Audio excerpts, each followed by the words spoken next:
네, 불장님 워라 어서오세요. 반갑습니다. 철이님 이건 뭐죠? 한번 볼까요? 철이님이 무슨 링크를 주셨는데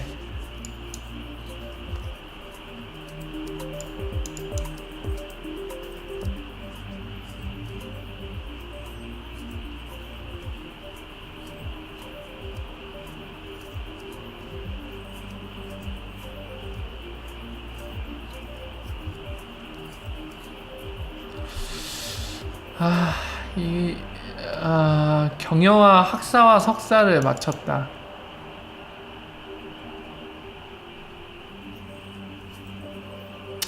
그래요. 잘 해주면 좋겠네요. 뭐 새로운 인재를 신임했다고 하니까 잘 해주면 좋겠네요. 솔직히 저는 걱정이 됩니다. 우리나라 정부도 그렇고 국회의원들도 솔직히 지금까지 해온 것들을 보면은 뭔가 이 세계적인 변화 추세에 잘 그때의 흐름을 못 맞추고 약간 뒤늦게 편승하는 그런 뒤늦은 늦장 부리는 그런 행태를 많이 보여왔잖아요. 사실 걱정이 앞서기는 하는데 그래도 부디 우리를 위해서도 그리고 우리나라를 위해서라도 이 먹잇감을 놓치지 말고 제때 잘 정리를 해서 뒤처지지 않고 따라갔으면 좋겠네요. 그래서 뭐 정치적인 이념 이런 거 다 떠나서 잘했으면 좋겠어요. 그러길 바랍니다. 잘해줬으면 좋겠네요.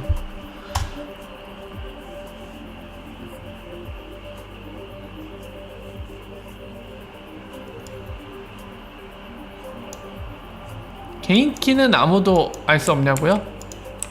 수한빈님 질문 이제 나노엑스 질문하셨는데 예 맞아요. 그 하드웨어 월렛을 사용하면 그 특정 계정의 개인 키가 지갑 안에서 보관이 되는 겁니다. 근데 개인 키는 아무도 알 수 없냐 질문 주셨는데 아니죠. 예, 소유자는 알 수 있죠. 그러니까 알 수 있는 게 어떻게 알 수 있냐면은 제가 실제로 하드웨어 월렛은 써보지 않았습니다만 원리상 그 보유자는 알 수밖에 없어요. 왜냐면 하드웨어 월렛을 쓸 때 이제 그 패스프레이즈 같은 거 입력하게 하잖아요. 그 입력을 하면은 그게 이제 키가 돼갖고 하드웨어 월렛에 보관되어 있는 개인 키가 복화돼서 쓰여지는 거거든요. 예, 그 순간에 만약에 사용자 입장에서 화면에 내 개인 키가 뭔지 보이지 않더라도 방금 말씀드린 것처럼 그걸 복화시킬 수 있는 키를 사용자가 알고 있기 때문에 그걸 입력해서 풀었을 때 당연히 개인 키가 복화돼서 알아볼 수 있는 형태의 평문으로 드러나겠죠. 그러니까 만약에 솔루션에서 보여주지 않더라도 본인이 원하면 볼 수 있는 방법이 있습니다. 돌아가는 로직상 말이죠.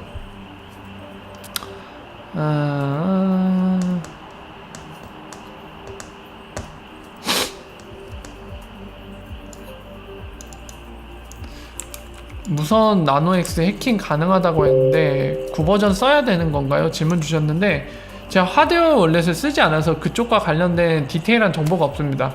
그 디테일한 정보 없이 제가 그냥 추측만으로 말씀드리기는 좀 어려운 부분인 것 같아요. 네. 그래서 준영님의 궁금증을 제가 풀어드리고는 싶은데 방금 말씀드린 것처럼 디테일한 정보 없이 얘기하는 거는 그냥 단순한 추측에 불과해서 제가 말씀을 드리는 게 별로 의미 없지 않을까 생각이 되네요. 그거는 저도 이제 디테일한 정보를 확인해 봐야지 알 것 같아요. 그리고 우리 김부사님 질문, 사업 속도는 빠르다고 생각하시는지. 사실 저도 평정심을 가지고 기다리고 있지만 갈링이 말한 3에서 5년이 가까워지니 XRP 가격과 사업 진행 정도와 크게 연관지어 생각하게 되더군요. 조금 느린 것 같기도 하고요. 제 개인적인 의견이 궁금하네요 질문 주셨는데요. 저는 빠른 편인 것 같아요. 이 정도면 빠른 편인 것 같아요. 사실 우리의 기대는 올해 안에라도 빨리 쇼부를 봐라, 승부를 보자 이거일 텐데 사실 그러기는 힘들죠. 아까 말씀드린 것처럼 제가 초반에 계셨던 분들은 들으셨겠지만 사실 리프사가 하려는 건 미친 짓이거든요. 무려 100여년 동안 누구도 이의를 제기하지 않고 이 방식으로 크로스보더 페이먼트를 처리했고 이 방식으로 모든 걸 했는데 그거를 지금 뒤집어 버리겠다고 나오고 있습니다. 더군다나 그 뒤집는 그 방법에 있어서 쓰는 기술은 또 블록체인이라고 새로 만들어진 기술이에요. 그렇게 오래 나이를 먹은 기술이 아니거든요. 오래 나이를 먹지 않았다는 거는 그 기술이 오랜 기간 걸쳐오면서 검증이 이뤄진 게 아니라 나온 지 얼마 안 됐기 때문에 이제 뭐 그거를 사용하고자 바라보는 기업이라던가 거기에 대해 궁금증을 갖는 또는 관심을 갖는 기업, 어떤 주체들이 바라볼 때 이 기술은 약간 리스크가 있을 수도 있다. 100% 안전한 기술은 아니다. 약간 이런 관점으로 보일 거거든요. 예, 그렇기 때문에 사실 진짜 말 그대로 리프사 본인들도 얘기하는 얘기지만은 굉장히 미친 짓이죠. 그런 와중에도 지금 매년 약간 변화가 있고 심지어 이제 국제통화기구라고 하는 IMF에서도 고위의 그런 조언위원으로 껴있죠. 지금 리프사가 유일하게 껴있죠. 다른 암호화폐 회사들 절대 껴있지 않죠. 근데 리프사는 유일하게 그 자리에 함께하고 있습니다. 그리고 심지어 그 얼마 전에 한 달 전이었나요? 그 스위스에서 있었던 국제통화제도에 관련된 비전을 제시할 때 리프사의 생각을 그 수많은 각국에서 주요 자리를 차지하고 있고 그것과 관련된 중요 인사들이 있는 그 자리에서 리프사의 해결 솔루션 방법을 제시를 했습니다. 거기에 당연히 이제 리프사의 브래드 갈링 하우스가 얘기하는 거를 미뤄보아 아마도 IMF 총재가 많이 도와준 것 같은데 그 자리에 참석할 수 있도록 어쨌든 간에 방금 말씀드린 것처럼 그 자리에도 참석을 하고 있거든요. 예, 그런 거는 사실 굉장한 거죠. 이 성공 여부를 떠나서 성공 여부는 미래에 확인될 수 있지만 일단은 미래에 성공할지 성공 못할지 떠나서 지금 말씀드린 사실만으로도 어떻게 보면 굉장한 거죠. 그리고 그 얘기는 지금까지 잘해오고 있다는 얘기죠. 그래서 이런 것들을 감안할 때는 우리의 기대에는 미치진 못하지만 우리의 기대가 아무래도 최대한 빨리기 때문에 거기에 미치지 못하지만 그래도 객관적인 시선으로 바라봤을 때는 이런 미친 짓을 하는 것 치고는 빠른 편이지 않나 그렇게 생각을 하고 있습니다.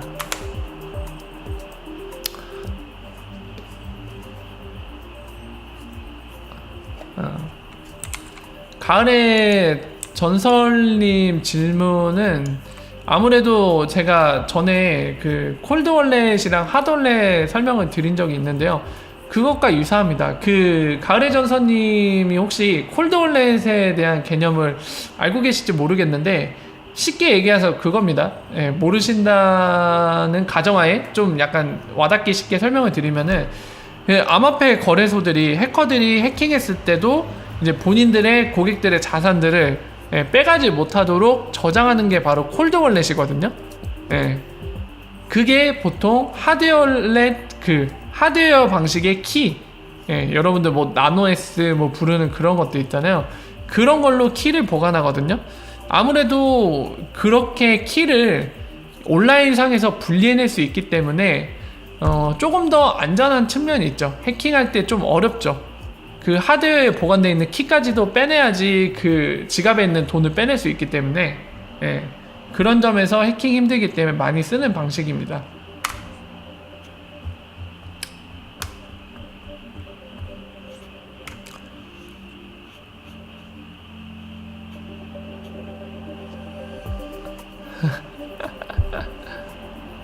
베어러블가이님, 베어러블가이 저 안 좋아하는데. 자, 비지님, 브래드 갈링 하우스라고 생각할게요. 비지는 베어러블가이가 아니라 브래드 갈링 하우스일 수도 있죠. 자, 질문 내용은 혹시 엑스라피드를 이용해서 송금할 경우 작은 금액 여러 번 송금하는 게 유동성 향상에 도움이 되는지 아니면 큰 금액을 한 번에 보내는 게 도움이 되는지 혹은 두 가지 경우 유동성은 동일한지 알 수 있을까요? 질문 주셨는데요. 똑같습니다. 합니다. 이번 G20 내용에 중요한 유스코 거는 영향력 사이즈예요, 있는 사이즈. 것입니까? 그 양이 가장 중요합니다.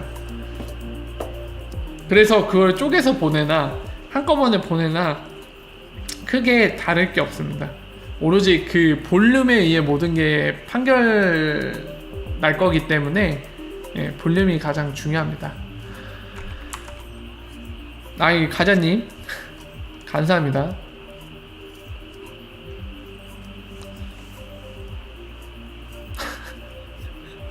아이고 근데 소리가 안 나네. 개굴개굴이 온다고 막 소리가 안 나네요. 자, 가자님 질문하신 거 내용 볼게요. 네, 가자님 감사합니다. 리플이 잘하는 것은 필요 없어요. 저희는 XIP가 잘 가야 합니다. 이번 G20 내용에 뭐예요 이게? iOS CEO 영향력 있는 곳입니까? 라는 질문 주셨는데 저게 뭔지 솔직히 저는 잘 모르겠는데요. 이거 뭐죠? 어디서 많이 본 것 같은데?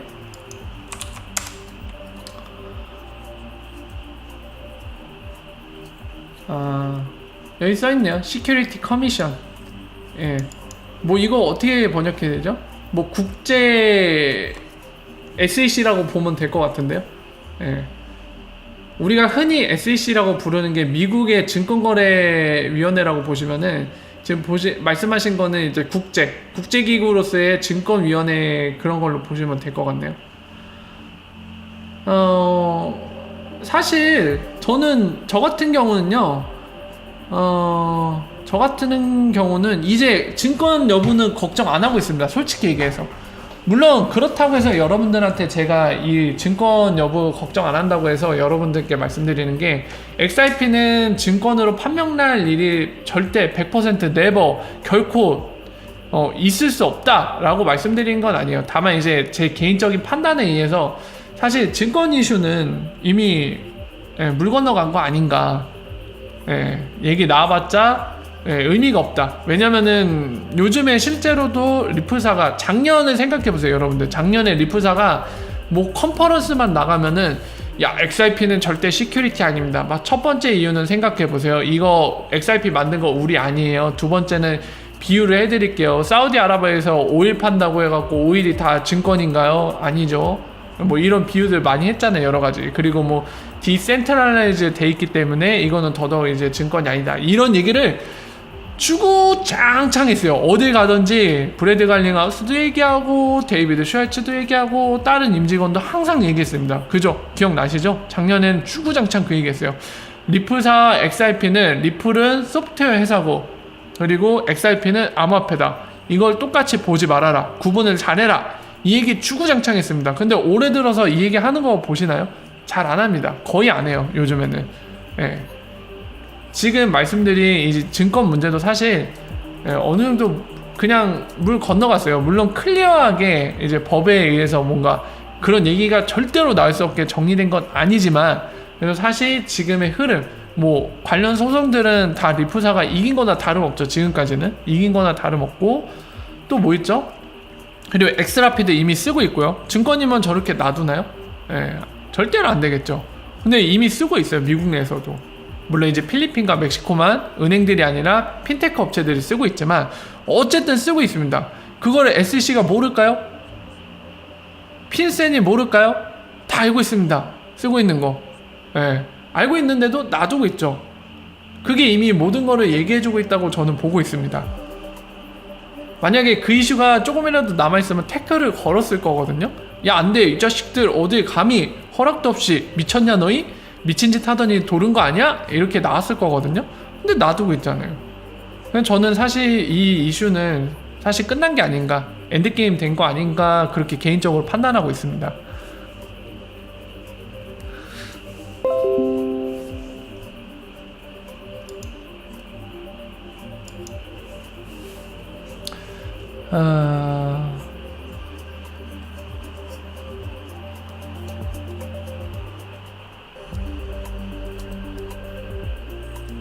그럼요. 올 수도 있죠. 가을의 전설님 얘기 같이 좀 볼까요? 조금은 돌아간 상황을 이해하고 있는데요. 페이스북에서 만드는 코인은 달러와 연동되는 선을 넘어 또 다른 형태, 즉 리플과 같은 형태의 체계를 갖추는 진행 상황이 올 수 있을까요? 올 수 있습니다. 리플사의 모델을 그대로 따라하는 게 또 증대할 수도 있어요. 이미 하나는 존재하고 있죠. 뭐죠? 스텔라 루멘. 이미 클론 버전이 하나 있잖아요. 리플사랑 똑같죠. XIP를 두고 리플사가 하려는 것과 똑같은 모델과 그리고 지금은 좀 많이 XIP가 달라졌다고는 하지만 최초에는 똑같은 소스 코드를 이용해서 만들었기 때문에 비슷한 점이 많이 있습니다.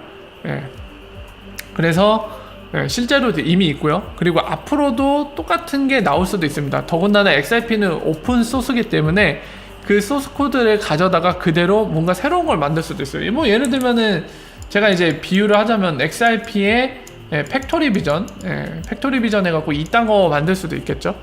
가능합니다. 오픈 소스이기 때문에 얼마든지 똑같은 게 비슷한 게 등장할 수 있다는 거. 그리고 페이스북 같은 경우는 XRP랑 똑같은 형태를 띨까 이런 거에 대해 좀 생각을 해볼 수는 있을 텐데 지금 상황에서 어떨지에 대해 구체적으로 얘기하는 거는 좀 시기상조가 아닌가 싶어요. 왜냐면은 구체적인 내용이 공개된 게 아무것도 없습니다. 그래서 이제 페이스북 코인에 대해 얘기가 나오면 제가 말씀드린 것처럼 18일이 되면 얘네들이 화이트 페이퍼를 공개하거든요. 그 화이트 페이퍼 안에는 상세한 스펙이 담겨 있습니다. 그리고 이게 어떤 거를 목표로 하고 어떤 식으로 쓰이는지 이런 내용들이 자세하게 첨부되어 있거든요. 그래서 그 18일 날 공개되는 화이트 페이퍼를 보고 나서 저희가 얘기를 해봐도 늦지 않을 거고 그리고 그게 가장 정확한 내용이 되지 않을까 싶습니다. 사실 기사 내용은 오늘날 기사 내용은 좀 기자분들한테 미안하지만은 틀린 내용이 너무 많아요. 그래서 오늘날의 기사 내용을 보고 뭔가를 판단하기에는 많이 뭔가 부족합니다. 그래서 화이트 페이퍼가 나오면은 같이 보고 나서 얘기를 해보시는 게 좋지 않을까 하는 제 생각입니다.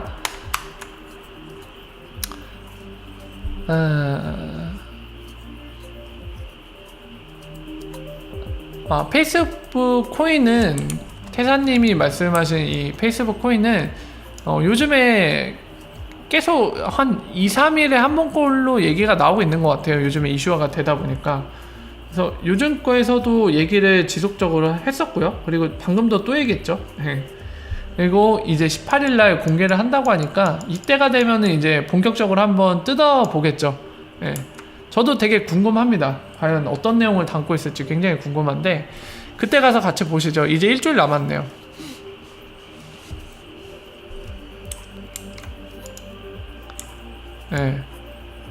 비지님 질문인데 혹시 팩토리님은 XRP 이외에 다른 코인에 대해서 공부를 조금이라도 해볼 관심이 있는 코인이 있으세요? 질문 주셨는데 제가 어느 정도인지 좀 말씀을 드릴게요. 제가 횟수까지는 기억은 안 나지만 저한테 제가 처음 보는 암호화폐들 사실 뭐 제가 XRP 말고는 그닥 관심이 없어서 웬만한 암호화폐 다 몰라요. 모르는데 어쨌든 간에 제 입장에선 처음 들어보는 암호화폐인데 제가 기억나는 거 한 4번, 5번 정도 있는 것 같아요. 뭐냐면은 그 암호화폐에 대해서 설명하는 영상을 만들어주면 거기서 돈을 준다는 제안이 들어왔었습니다. 그게 한 4, 5번 되는 것 같아요. 그럼에도 그 액수가 물론 매번 달랐지만은 한 번은 진짜 세게 부른 적이 있어요. 그러니까 제가 영상을 한 4편 정도 만들면은 거의 한 1,000,000원 가까이 준다고 했거든요. 그 영상을 만들어서 올려만 주면은. 근데 그럼에도 불구하고 저는 그걸 안 했습니다. 뭐 이유는 복합적이긴 한데 첫 번째 관심이 없어요. 두 번째 그럴 시간도 없고 세 번째 이거는 제 편견일 수도 있습니다. 세 번째 이유는 뭐냐면 제 편견이라고 봐야 되는데 뭐냐면 대부분의 암호화폐는 스캠이다라는 생각을 갖고 있습니다. 저는 제 편견이에요. 스캠 아닌 것들도 있을 겁니다. 그럼에도 불구하고 저는 일단 기본적으로 제가 모르는 암호화폐를 처음에 접근하게 되면은 쟤는 스캠일지도 모른다 약간 이런 의심하는 관점으로 접근을 하거든요. 제 편견이에요. 너무 막 화내시지 마세요. 그러니까 뭐 다른 암호화폐 갖고 계신 분들도 많을 텐데 제 생각이 맞다고 말씀드린 게 아니라 지극히 제 개인적인 관점에서 이런 식으로 행동 패턴을 보인다는 걸 말씀드리는 거예요. 일단 의심을 하고 들어가기 때문에 그런 것도 좀 작용을 많이 했죠. 그래서 지금 방금 질문하신 거 아마도 이런 패턴을 보이고 있고 이런 성향이다 보니까 다른 암호화폐에 관심을 갖고 공부할 일은 아마 없지 않을까 싶습니다.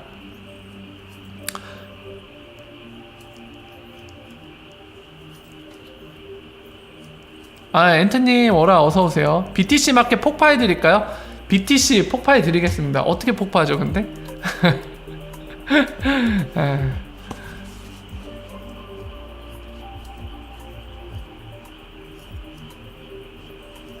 아니 근데 제 개인적인 생각과 편견이에요 여러분들. 솔직히 냉정하게 생각했을 때 스캠이 아닌 암호화폐도 있습니다. 분명히 있어요. 그냥 단순히 제 게으름과 그리고 뭐랄까요, 제 개인적인 성향, 그런 가치관이 이제 믹스가 돼갖고 그런 편견과 그런 개인적인 시각을 갖고 있는 거니까 크게 개의치 마세요. 제 생각이 얼마든지 틀릴 수 있습니다. 여러분들께 항상 말씀드리는데 제 생각은 언제나 틀릴 수 있습니다. 저는 사람이에요.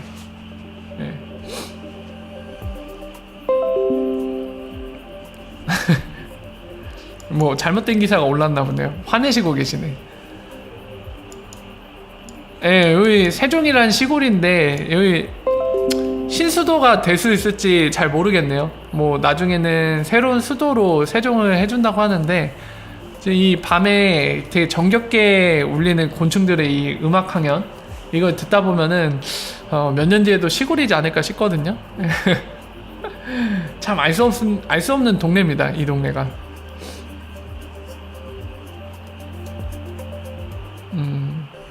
그럴 수도 있죠. 아마 세력들이 장난질을 많이 치고 있을 거예요. 저도 그렇게 생각을 해요. 비트코인 갖다 장난치기 정말 좋거든요. 무탈님이 얘기하신 것처럼 비트코인도 장난질 많이 치고 있을 겁니다. 가을의 전선님 너무 저를 띄워주시는데 일단은 좋게 봐주셔서 감사합니다. 감사한데 저는 그렇게 대단한 사람이라고 생각 안 해요. 그냥 뭐라 해야 될까, 시골 서생입니다. 시골 서생. 제가 자주 표현하는 건데 시골 서생이에요.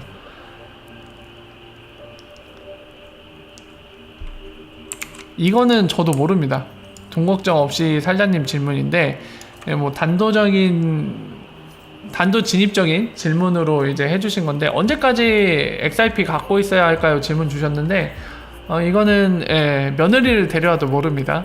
시어머니도 모르고요. 저 역시도 모릅니다. 사실 XRP가 성공할지부터를 고민하셔야죠. 언제까지 들고 있어야 될까가 아니라 이게 성공할 수 있을까부터 고민을 하시는 게 맞을 것 같아요. 근데 그 성공 여부조차도 저는 모릅니다. 저는 반반이라고 보고 있어요. 반반. 왜냐하면 아까도 얘기했듯이 한마디로 와닿게 표현해드리면 미친 짓이기 때문에, 리플사가 하고 있는 건 미친 짓이기 때문에 진짜 반반 싸움이라고 봐요, 저는. 시골 서생이 더 무섭나요? 네.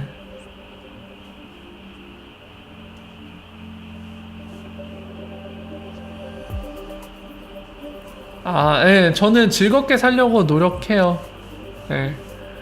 제 삶이 남들이 볼 때 뭐 훌륭한 삶인지 또는 뭐 즐거운 삶인지 모르겠는데 어쨌든 저는 제 인생에 대해 최선을 다할 생각이고, 지금도 그러려고 노력하고 있고 앞으로도 그러려고 노력을 할 거고요. 그리고 최대한 제가 할 수 있는 모든 것들을 하고 가려고 합니다. 인생의 끝은 이제 죽음일 텐데 그 전까지는 제가 할 수 있는 모든 거를 하고 그런 가운데 즐겁게 살려고 해요. 제가 여러분들 이제 이런 얘기를 하셔갖고 이제 얘기하는 김에 생각나서 말씀드리는데, 가자님 후원 2,000원 감사합니다. 후원 말 감사합니다. 거칠게 해서 죄송해요. 시간이 소중하기에 XRP 위력 이서비트와 가격 차이가 더 벌어지면 유저들은 떠나지 않을까요? 그죠, 떠날 수도 있죠. 일단은 제가 말씀드리던 거 마저 말씀드리고 이제 가자님 말씀에 대해 좀 제 얘기도 말씀을 드려볼게요. 제가 많이 말씀드린 것 중에 여러분들한테 그거를 많이 말씀드리고 이제 부탁드리는 것 중에 본인의 개수를 공개하지 말라는 그런 부탁을 많이 드리잖아요, XRP. 그게 왜 그러냐면은 여러분들은 어떻게 생각하실지 모르겠는데 저는 그래요. 제 경험으로는 이게 우리나라의 그 인생 자체가 태어날 때부터 무한 경쟁이잖아요. 태어나면은 이제 유아 때부터 이제 저도 딸이 있으니까 이제 뭐 아내랑도 이제 얘기를 하다 보면 이제 한글 막 이거 많이 얘기하고 그러잖아요. 뭐 몇 살 되면 이 정도는 얘기해야 되는 거 아닌가, 뭐 다른 애는 막 이 정도 얘기하는데 우리 애는 어떻고, 이런 비교를 많이 하잖아요. 자연스럽게 어쩔 수 없이 우리나라 환경에서는. 근데 어릴 때부터 그런 비교와 경쟁 속에서 생활을 하는데 초등학교 가선 더 심해지고 중학교 가선 더더욱 심해지고 고등학교는 말할 것도 없고요. 대학교 가서도 더 심해져요. 근데 대학교 졸업하면 끝나지 않고 그게 직장까지 이어집니다. 그냥 죽는 날까지 계속 경쟁이에요. 그래서 직장 생활하다가 결혼하면은, 결혼 후에 아이를 낳으면은 자식들을 통해서 또 이중 경쟁을 해야 돼요. 본인도 직장 생활하면서 경쟁, 비교, 그리고 자식들까지 비교하면서 경쟁. 이 비교라는 게 들어가는 순간에 저는 행복이 없다고 생각을 해요. 왜냐면 아무리 비교를 하면서 그 순간에 자기가 비교 대상과 경쟁을 해서 이겨요. 이기더라도 그 위에 가면 또 다른 그 위에 뭔가가 있죠. 엄친아가 또 있죠. 끝이 없는 무한 경쟁입니다. 그래서 그런 비교를 계속 하다 보면 과연 행복해질 수 있을까? 저는 노라고 생각을 하고 있거든요. 그래서 제가 계속 운동을 하고 있다고 여러분들한테 말씀을 드렸잖아요. 운동도 저는 자신과의 싸움이라고 생각하거든요. 저는 그래서 좋아요. 그러니까 러닝머신 40분을 뛰는데 오늘 같은 경우는 한 35분을 뛰었어요. 쉬지 않고 35분을 뛰었는데 뛰면서 막 너무 힘들어서 멈추고 싶잖아요. 운동이 사실 막 즐거워서 할 수 있는 건 그 연예인 김종국 같은 애들이나 가능한 거고, 저 같은 경우, 적어도 저 같은 경우는 막 35분 내내 뛰면서 아 행복해, 나는 이렇게 뛸 수 있어서 너무 행복하다, 미치겠다, 행복해 죽겠어 막 이러면서 뛰지 않거든요. 막 나중에 한 20분차 뛰면은 이를 악물기 시작하죠. 아 멈추고 싶다, 아 힘들어 죽겠네, 이거 건강 챙기는 거 만만치 않다, 너무 힘들다, 땀나고 아 멈추고 싶은데 다리도 아프네 막 이러면서 어거지로 뛰고 있잖아요. 예. 근데 그런 와중에 그런 멈추고 싶은 본능을 참고 끝까지 목표를 달성함에 있어서, 그러니까 다른 누군가는 뭐 50분 뛰네 이런 비교가 아니라 자기가 힘들어하는 부분, 멈추고 싶은 거를 그만두지 않고 끝까지 하는 거, 그러니까 이런 자기와의 싸움에서 이겨서 목표까지 달성하는 게, 그게 저는 너무 좋아요. 그 성취감이라는 게. 예. 그리고 그런 데서 진짜 행복이 오는 것 같아요. 비교하지 않고. 비교하면은 맨날 불행할 수밖에 없는 것 같아요, 솔직히. 왜냐면 나보다 뛰어난 사람도 있고 얼마든지 막 무궁무진하죠. 그리고 나보다 잘 사는 사람도 너무 많고 나보다 행복해 보이는 사람 굉장히 많죠. 근데 그게 함정이긴 한데, 나보다 행복해 보인다, 이게 함정이긴 한데, 어쨌든 간에 비교에는 행복이 없는 것 같아요. 네, 그래서 그런 부분 때문에 지금 제가 인문학 시간도 아닌데 이런 얘기를 하고 있는데, 이런 이유들 때문에 여러분들한테 XRP 개수를 얘기하지 말라고 이제 부탁을 드리는 거고, 서로 남의 개수에 너무 신경 쓰지 말아라. 그래서 이런 이유들 때문에 자꾸 말씀을 드리는 겁니다. 아무 의미가 없어요. 다른 사람이 얼마 갖고 있던 내가 무슨 상관인가요, 솔직히. 그 사람 개수 때문에 내가 불행해지나요? 행복해지나요? 그럴 수 있겠죠. 행복해지거나 불행해질 수도 있겠죠. 언제? 비교할 때. 그 사람과 비교해서 내가 개수가 더 많으면 잠깐 행복할 수는 있어요. 근데 본인이 XRP 최대 홀더인가요? 아니죠. 자기보다 많이 보유한 사람 분명히 있을 겁니다. 그럼 그 사람이 비교하면 금방 시무룩해지겠죠. 어이씨, 내가 개수 더 적네. 네. 행복이 없어요, 거기에는. 그래서 말씀드리는 거예요. 네, 인생 마이웨이죠. 네, 좋은 얘기 해주셨네요, 마리오님. 마이웨이죠. 온마이웨이 해야 됩니다, 진짜. 온마이웨이.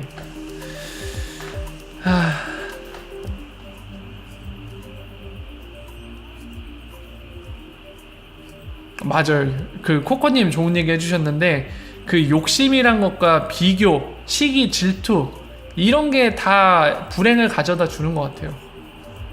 이 본인과의 싸움, 남들이랑 비교하는 게 아니라 자신과의 싸움에서 뭔가 계속 일어나가는 사람들은 자기만족, 그러니까 자기 합리화가 아니라 그게 인생에서 맞는 거예요. 비교라는 것 자체가 함정인 것 같습니다.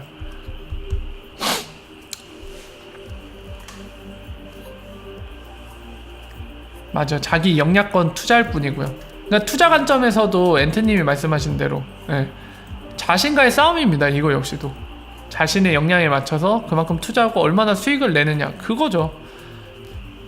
수익 정도나 이런 거를 남이랑 비교해서 무슨 의미가 있나요, 그게. 저 사람이 나보다 적다고 내가 좀 더 부자로 사는 것도 아니고요. 내가 저 사람보다 뭔가 자산이 적다고 해서 그렇다고 내가 무조건 불행한 것도 아니고요. 맞아요. 와, 맞아요. 이거 되게 송다리님의 얘기에 딱 이 한마디에 저희가 와닿는데, 맞아요. 남의 눈치 안 보고 사는 게 정말 중요합니다. 물론 이거를 오해하시면 안 되는 게, 남의 눈치를 안 보고 그냥 하고 싶은 대로 막무가내로 하는 거는, 이거는 방종이고요. 그렇게 살면 안 되죠. 그러니까 합리적인 개인주의, 합리적 개인주의가 저는 중요하다고 생각해요. 그러니까 나는 여러 사람들이 있는 가운데도 불구하고 나는 나라는 자신은 소중하다 해서 막무가내로 행동하면 그게 방종이고 민폐죠. 고문관이죠. 근데 그런 생각 이후에 이게 어떤 생각으로 이어지면은 합리적 개인주의냐면은 내가 여러 가운데 있는 사람 중에 야 너도 어디에서 소중한 사람이고 당신도 어디에서 소중한 사람이기 때문에 나 역시도 그렇다. 우리 가족한테, 우리 부모님한테, 내 소중한 친구한테, 내 애인한테, 내 아내한테, 내 남편한테 소중한 사람인 만큼 나 역시도 소중하다. 그렇기 때문에 내가 나를 소중히 하는 만큼 당신 역시 소중하기 때문에 당신도 소중하게 대해주겠다. 우리 서로 존중하고 배려하자. 서로 소중하게 대하자. 이게 합리적 개인주의라고 생각을 해요. 저는 정말 중요한 것 같습니다. 딱 와닿았어요.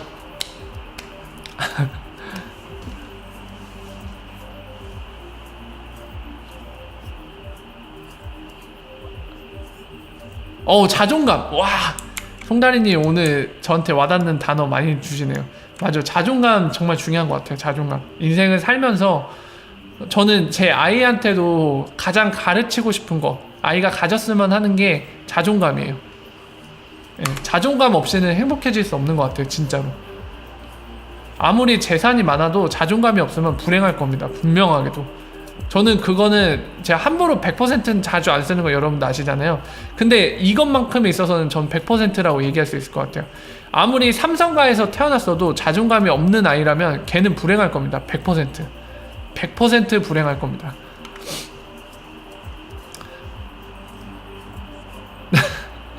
아니요, 아쉽게도 저는 영업은 안 합니다. 제가 영업하는 일은 안 해요. 제가 말을 잘하네요. 여러분들이 그냥 좋게 봐주셔서 그런 거 아닌가요?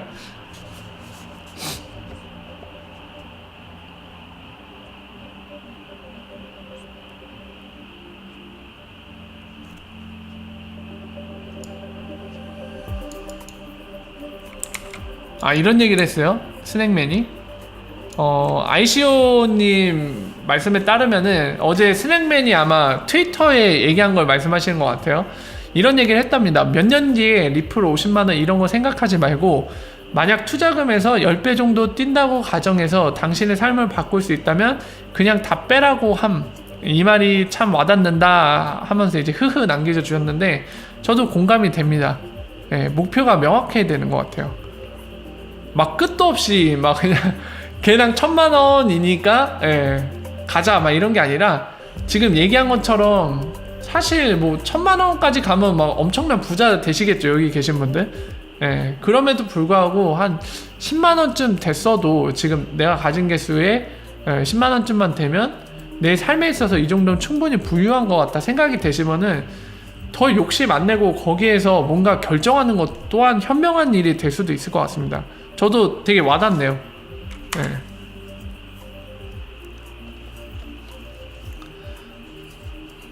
저 100% 말 잘하나요?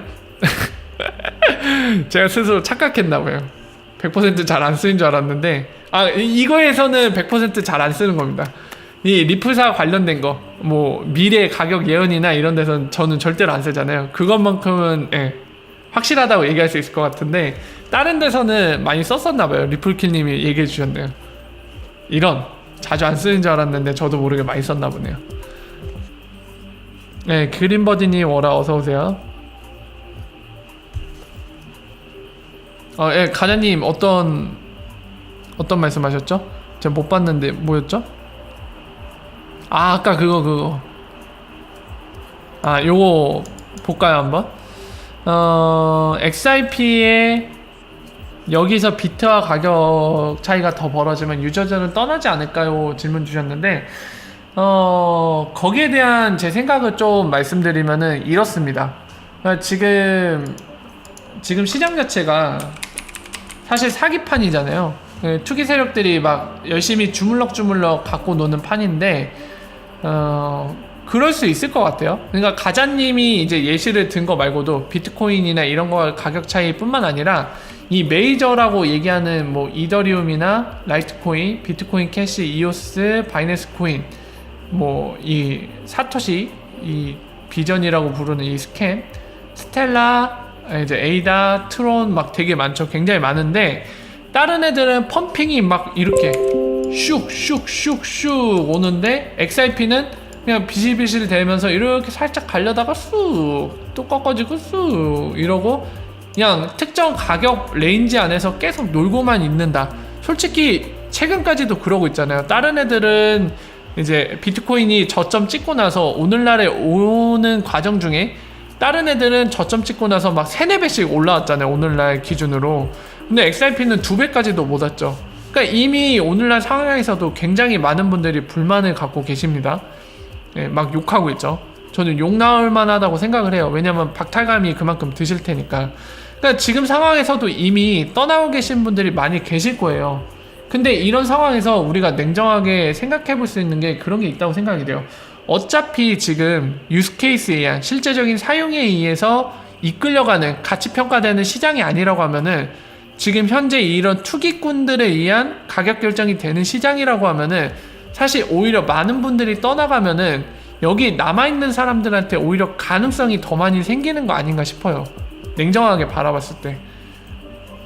무슨 얘기냐면은 아무래도 투기판이면은 세력들 입장에서는 목표는 딱 단 하나거든요. 저가에 많이 매집한 암호화폐를 펌핑해서 최대한 많이 펌핑해서 고점에서 털어먹자가 목표거든요. 그러면 다른 거는 이미 올라갈 대로 좀 많이 올려놨는데 XRP만 지진부진하잖아요.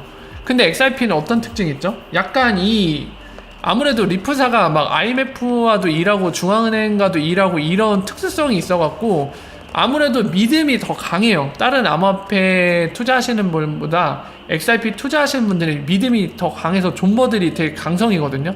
다 되게 단단해요. 존버들이 마인드가 철이야. 다른 암호화폐에 비하면 평균적으로 보면요.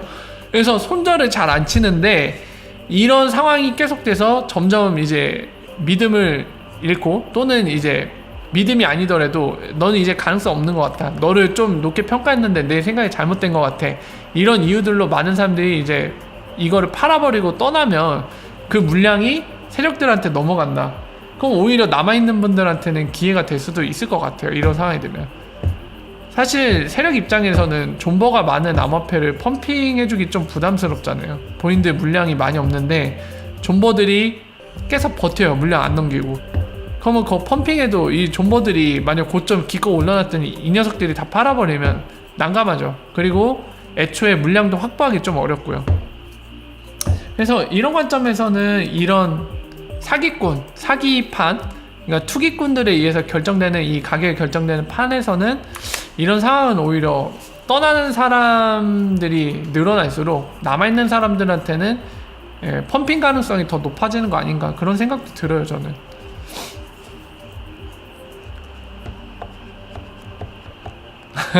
네, 자색공원님 굿나잇 하세요.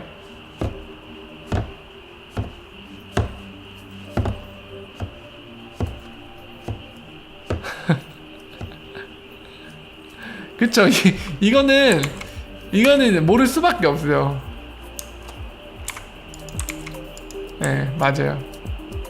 이걸 안다고 답변했으면 저는 스낵맨이 스캐머라고 생각이 됐을 겁니다. 네, 정직하게 잘 얘기했네요. 안다고 얘기하면 사기꾼이죠. 그거 알 수가 없죠. 이거 되게 중요한 건데 이 텍스 우리 나연님 혼자 즐거운 거 하세요. 여기는 안 돼요. 그런 거 잘 가요. 네, 친구님이 손절 안 하셨나 보군요. 여러분들 이것도 되게 중요한 거예요.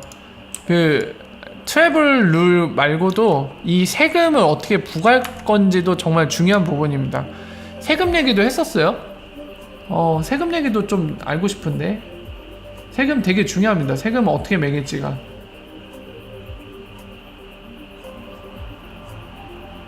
이건 근데 그거네. 암호화폐 세금 얘기는 아니네요. 저는 암호화폐 세금 얘기인 줄 알았어요.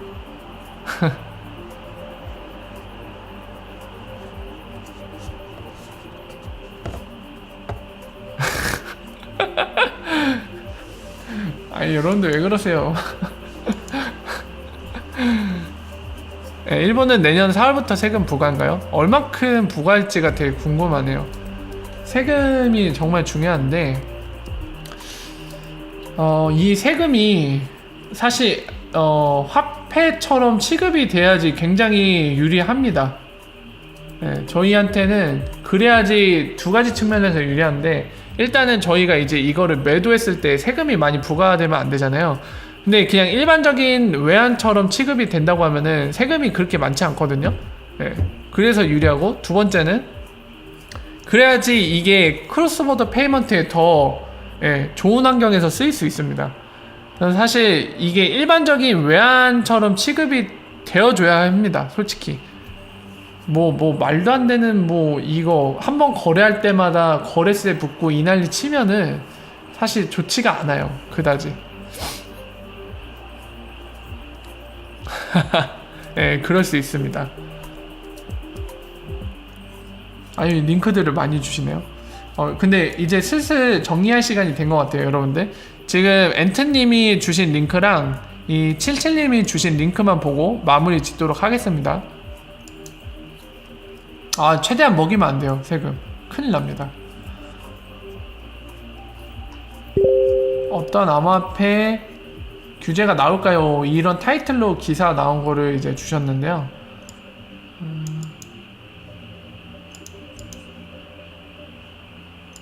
이거는 이미 봤던 거고.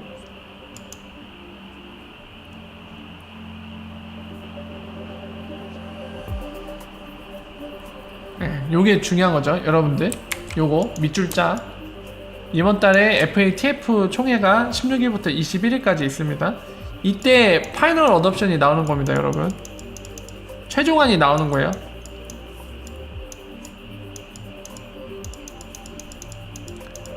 그리고 이 파이널 어답션 최종안이 나오면은 이번에 G20 재무장관급 회의 때 이거를 회원국으로서 준수하고 따르겠다고 공동성명을 발표한 겁니다.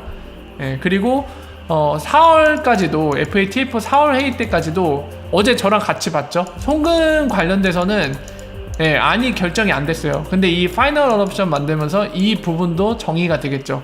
그리고 이 부분이 중요한 이유는 XRP 크로스보더 페이먼트에 처리돼 요 녀석 때문에 그런 거죠. 이것과 되게 밀접한 관련을 갖습니다. 이게 정리가 돼야 되죠, 반드시. 마침 이번에 파이널 어답션 최종안이기 때문에 그 이유가 없어요.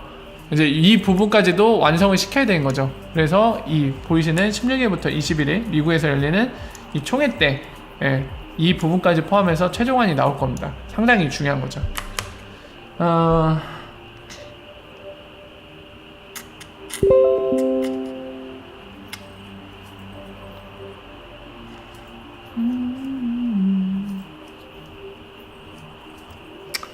이 SEC랑 특정 회사와의 싸움은 그냥 생략하겠습니다. 지금 상황에서 우리한테는 크게 중요하지 않은 것 같아요. XRP는 사실 증권 이슈를 벗어났다고 보는 게 여러모로 그게 합리적인 상황이긴 합니다. 바이낸스가 자체 스테이블 코인을 출시한다는 얘기가 있네요. 바이낸스는 진짜 욕심쟁인데? 이 새끼들이 진짜 사기판을 벌일 생각인가? 얘네 여러분들 이미 본인들 자체 기축통화를 만들려고 BNB라는 거 만들었잖아요. 근데 스테이블 코인까지도 만든다고? 무에서 유를 창조하겠다고 또? 이것들이 진짜 저는 바이낸스 개인적으로 별로 안 좋아합니다. 하는 게 약간 스캔 같아요, 얘네도. 테더에게 위협이 된다.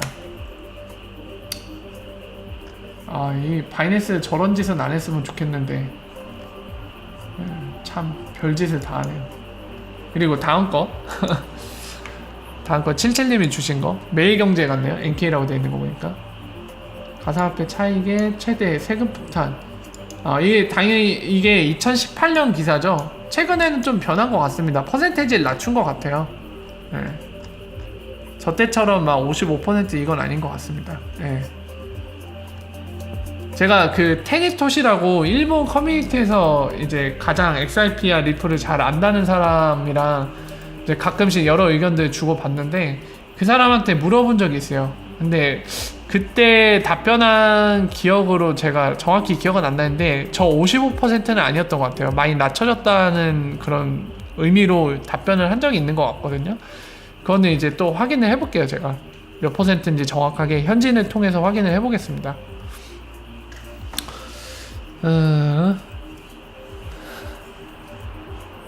자.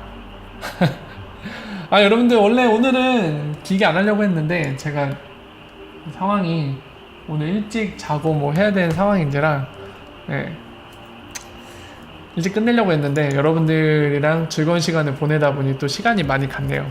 예. 저도 굉장히 아쉽지만, 예, 이쯤에서 마무리를 하고, 예, 다음에 또 여러분들 찾아뵈야 될 것 같습니다. 예. 오늘도 굉장히 유익한 시간, 그리고 여러분들 소중한 시간 내주셔서 감사드리고요. 예, 다음에 찾아뵀을 때 또 많은 재미난 얘기들, 유익한 얘기들을 나눌 수 있으면 좋겠습니다. 예, 오늘 좋은 밤 되시고요.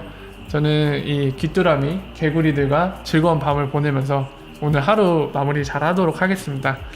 예, 오늘 다시 한번 감사드리다는 말씀 드리면서 팩토리는 이만 물러가도록 하겠습니다. 오늘도 굉장히 감사드립니다. 좋은 밤 되십시오. 다음에 찾아뵙겠습니다. 마지막 인사요? 월바로 할까요? 월바. 여러분들한테 꿈에서 나오라고, 예, 인사 좀 이펙트 있게 하고 갈게요.